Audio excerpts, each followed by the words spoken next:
सादा के चौरा मा सादा जय खम्बा, खम्बा के ऊपर लहरे सादा झंडा। सादा के चौरा मा सादा जय खम्बा, खम्बा के ऊपर लहरे सादा झंडा। सादा निशानी गुरु बाबा के, जय हो जय हो जय हो जय हो।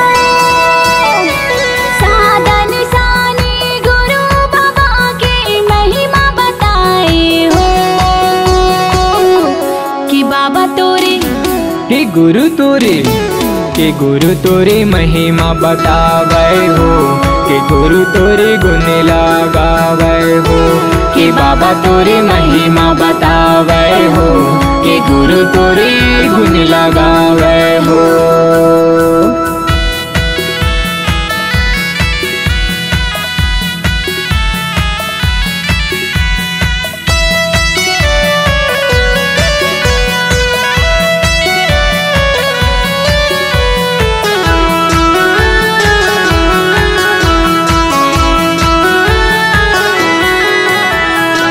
तेरा तो छपन माँ जन्म लिए हो गिरधपुरी के धरती माँ। गिरधपुरी के धरती माँ हो, गिरधपुरी के धरती माँ।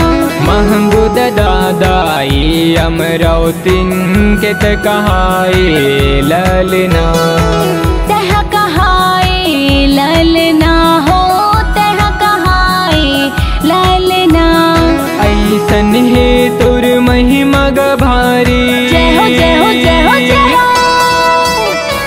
ऐसन है तुर महिमा गभारी, सबला बतावो कि बाबा तोरे, कि गुरु तोरे, कि गुरु तोरे महिमा बतावा हो, कि गुरु तोरे गुण ला मैं गावा हो, कि बाबा तोरे महिमा बतावा हो, कि गुरु तोरे गुण लगावा हो।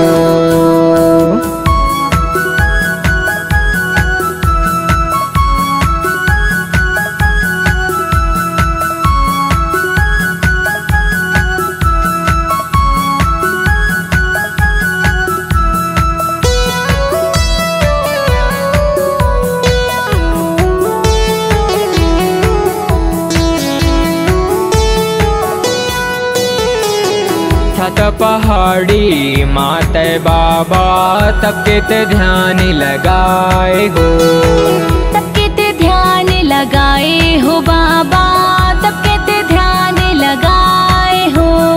सात वचन सतनाम पंथ के सत्य सिद्धांत बनाए हो, सत्य सिद्धांत बनाए हो बाबा, सत्य सिद्धांत बनाए हो। जात पात के भेद भावला, जय हो जय हो जय हो जय हो। जात पात के भेद भावला तय हम मिटाए हो कि बाबा तोरे, कि गुरु तोरे, कि बाबा तोरे महिमा बतावा हो, कि गुरु तोरे गुण ला मैं गावा हो, कि बाबा तोरे महिमा बतावा हो, कि गुरु तोरे गुण लगावा हो।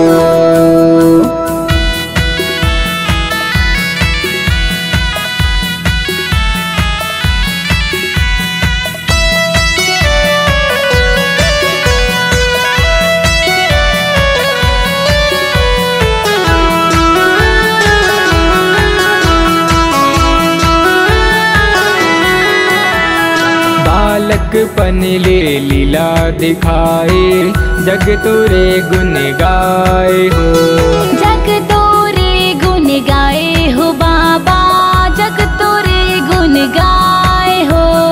जन जन माते बाबा मोरे सत्य ज्ञान बताए हो, सत्य ज्ञान बताए हो बाबा, सत्य ज्ञान बताए हो। संझा बिहनिया पौरी लपड़ता, जय हो जय हो जय हो जय हो। संझा बिहनिया पौरी लपड़ता, निस दिन माथे नवावा कि बाबा तोरे, कि गुरु तोरे, के गुरु तोरी महिमा बतावा हो, के गुरु तोरी गुण ला मैं गावा हो, के बाबा तोरी महिमा बतावा हो, के गुरु तोरे गुण लगावा हो।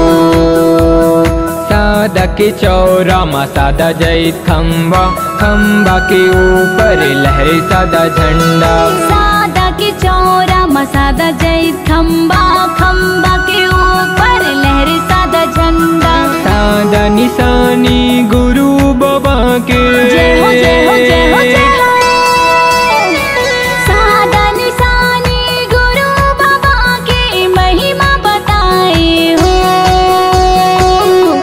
कि बाबा तोरे के गुरु तोरे, के गुरु तोरे महिमा बतावे हो, के गुरु तोरे गुण लगावे हो, कि बाबा तोरे महिमा बतावे